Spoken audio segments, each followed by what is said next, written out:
Hello and welcome back to another one of my art vlogs from my art studio. If we haven't met before, my name is Michelle and on my channel you'll find social media and business training for artists as well as art tips and techniques, so please do consider subscribing. So I've been filming my art vlogs recently on a Saturday, and I did film one last Saturday, but unfortunately the microphone wasn't working properly, so I've had to buy a new microphone, so hopefully you've got a little bit better sound quality with this video. And I'm going to go back to the subject that I was talking about on Saturday before I realised I was completely talking to myself and all the sound was horrible and echoey and feedbacky. So we're going to look at the painting that I've been working on. It's nearly finished. It's not quite finished. You'll be able to see straight away the bit that's not been painted yet because it's still pure white. But it's nearly finished, and I'm going to talk to you about the colours that I've used to make a limited palette. Now, a limited palette is really important for landscapes, especially for sunsets, because everything is bathed in this kind of this special light. So whatever the light is like, you know, and it does vary, not every sunset is the same. Whatever the light is like, the whole landscape is bathed in it. So if you just try and use random separate colours, and I think there's more tendency to do that if you use pan colours, because you kind of have this tendency to dip in and out of any old colour. But I want you to really try using a limited palette. Now, often with sunsets I use as few as 3 or 4 colours. For this one I've used 5. I'm going to explain why I've used those colours and how I mix them to make other colours. Now, if you just can't get the hang of colour mixing, despite all my help and other people's help, I do have my colour mixing posters available, so there's a link in the description. They're not expensive and I can ship them worldwide, and you get 100 different mixes with 3 different ways of making each colour, so that you can mix really from anything you've got in your box. So they're not brand specific, so maybe they will help you.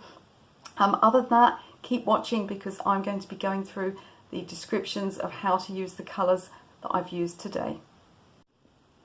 So here is my sunset painting. As far as I've got with it, you can see I haven't done the crow yet.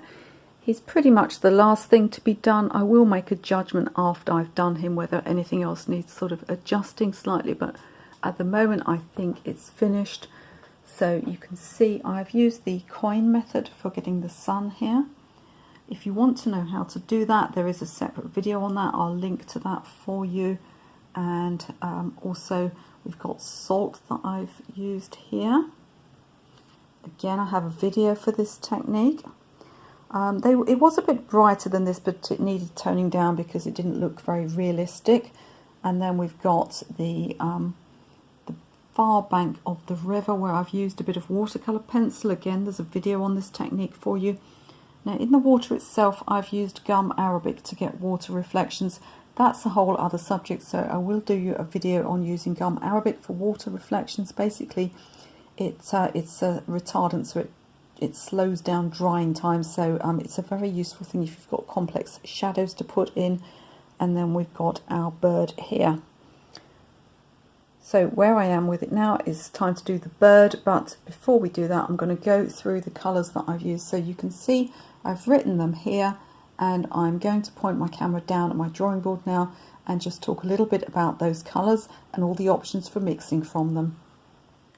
So here we are looking down at my desk, and I've got a swatch here of all the colours I've used in the sunset painting. So the first colour is manganese blue. This is somewhat similar to a cerulean blue, but perhaps a little bit less turquoise, and it's a little bit less granular and a little bit stronger and more staining as well. So we've got the manganese blue there, that's a Daniel Smith colour.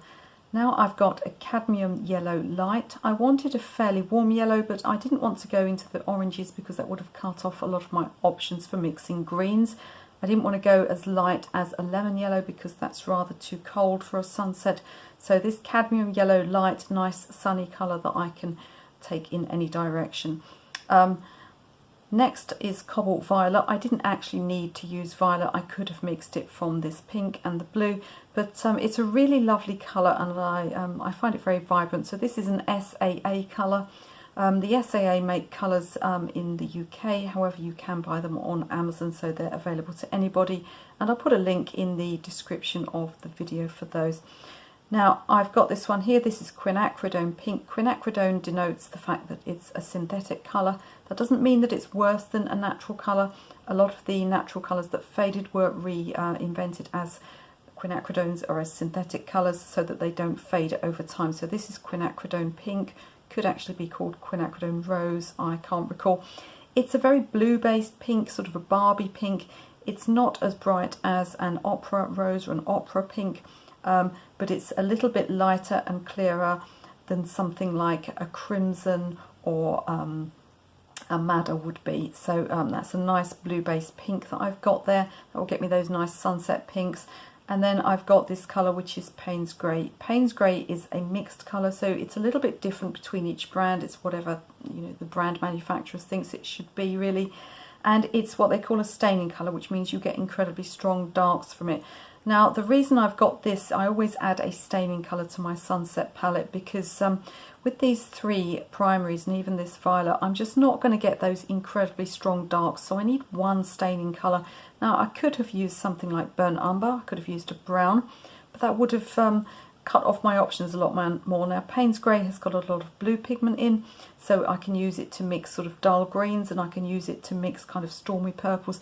So for this particular painting, I decided that Payne's Grey was the best one. But when you're doing a sunset, you're going to need one staining colour at least, whether that's something like a Prussian blue or whether that's one of the staining browns, something like that. You're going to need that staining colour to get those strong darks.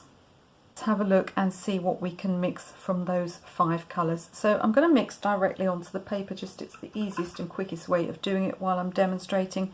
So let's start with that manganese blue and see what happens when we add the yellow to it. So here we go, I've got some manganese blue, and I'm going to add some of the cadmium yellow light, and we should then get a nice green up here. There we go, so we've got some nice fairly light greens. They're quite granular, it's not a bad colour, is it? Now if I want to, I could make that even darker just by adding more blue. There we go, so I've got a darker version of it. Let's go again with the lighter version of it. So for lighter, just a bit more of the yellow and a bit more water. I could make it really a really yellow green. Look at that, that's just with the little bit of blue that I had left on my paintbrush, and then we've got a sort of a bright yellow green there. Now because I'm using Payne's Grey, which has got loads of blue pigment in, I can also use that to mix greens from as well. So let's put some Payne's Grey down. I won't go too dark with it because it's very strong. And again, I can add the yellow into it, and then I've got these kind of dull, more like kiwi fruit type greens. So there we are. So I don't need to have a green in my palette. I've got all of these greens that I can mix already, and you know, loads more, just depending on how much I balance the colours in and out. So let's look at the cobalt violet now. So here it is on its own. Now violet and yellow are colour opposites, which means that one will neutralise the other. So if we add yellow to it, we should start to get a neutral colour, a brown, perhaps it's going rather brownish there, isn't it, or a grey. Probably in this case a brown, because there's not a lot of blue pigment there. So there we go, we've mixed the cobalt violet and the yellow, and we've got a brown. Now if I want to go much stronger in the browns, I can go in this back to my primaries and start with the pink. And actually before we go into brown, let's just make a strong orange there by adding the yellow and the pink. It's rather a sort of a burnt orange, and that's because of the warmth of the yellow, and the pink is a pink rather than a scarlet red, so we're going to get this burnt orange rather than a pure red.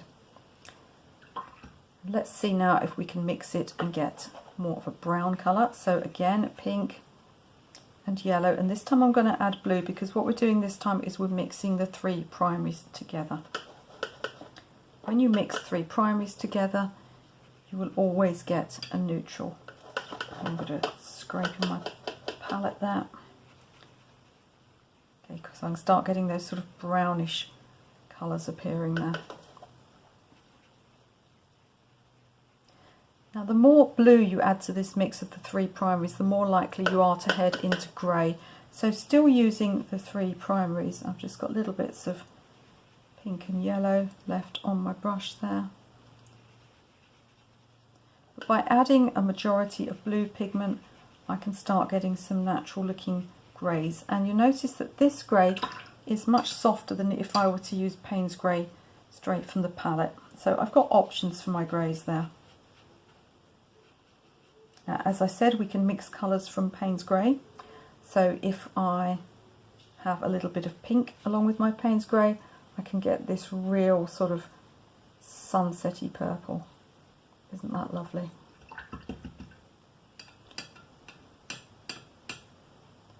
So you can see I've got a huge range of colours here, and within this colour palette I can pretty much mix everything. So I've got primary colours and I can mix my secondary colours, I can mix my greens and my oranges and all sorts of purples. Now if I wanted more of a pretty lilac purple, then what I could do, of course I've got the cobalt violet on its own, but I've also got the option of the light manganese blue, and then put a little bit of pink in that as well. So if we just have a look at the difference perhaps between that and the cobalt violet, which is a bit of a stronger colour by itself. There we go. Slightly more opaque as well when you apply it heavily.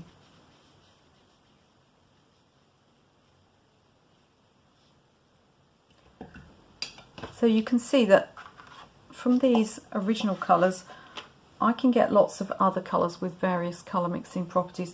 So you really don't need very many colours at all for a sunset. So you can start just with your primary colours, add a staining colour, one or two others if you like the look of them, and then just mix everything from them. And what will happen then is you'll end up with this lovely atmospheric painting where everything looks like it's bathed in the same light. Whereas if you're just constantly dipping in and out of random colours, you won't get the same effect at all. So if you missed last week's vlog where I talked about starting the painting of Whitby, then I'll put a link up to that at the end. I'm going to be doing lots more colour mixing videos and tutorials this month, so please don't forget to subscribe, and you can watch another video right now.